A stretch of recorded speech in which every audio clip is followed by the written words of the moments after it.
بسم اللہ الرحمن الرحیم۔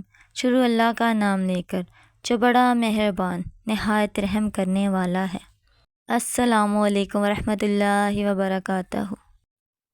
حضرت عبداللہ بن سمت رضی اللہ تعالیٰ عنہ بیان کرتے ہیں، رسول اللہ صلی اللہ علیہ وآلہ وسلم نے فرمایا، جو شخص رات کو اٹھ کر یہ دعا پڑھے، اللہ کے سوا کوئی معبود پر حق نہیں، وہ یکتا ہے، اس کا کوئی شریک نہیں، اسی کے لیے بادشاہت ہے اور ہر قسم کی حمد اسی کے لیے ہے، اور وہ ہر چیز پر قادر ہے۔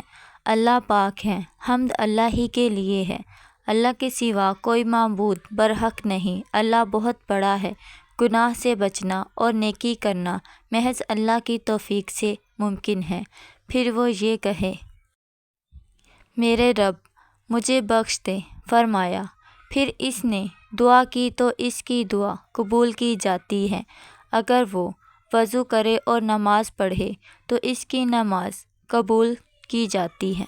حضرت عبداللہ بن مسعود رضی اللہ تعالیٰ عنہ بیان کرتے ہیں، رسول اللہ صلی اللہ علیہ وآلہ وسلم نے فرمایا، ہمارا رب دو آدمیوں پر خوش ہوتا ہے، ایک وہ شخص جو اپنے نرم و گرم بستر اور اپنے چہیتوں اور اہل و عیال میں سے اٹھ کر نماز پڑھتا ہے۔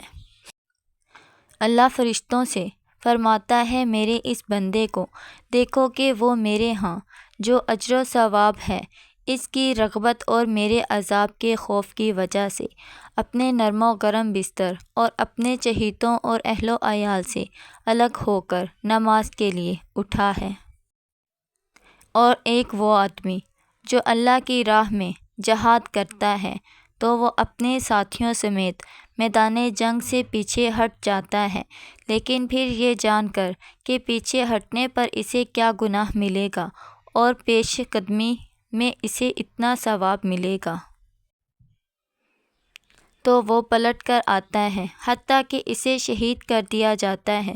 تو اللہ فرشتوں سے فرماتا ہے، میرے اس بندے کو دیکھو کہ وہ مجھ سے ملنے والے اجر و ثواب کی رغبت اور میرے عذاب کے خوف کی وجہ سے پلٹ کر آیا حتیٰ کہ اسے شہید کر دیا گیا۔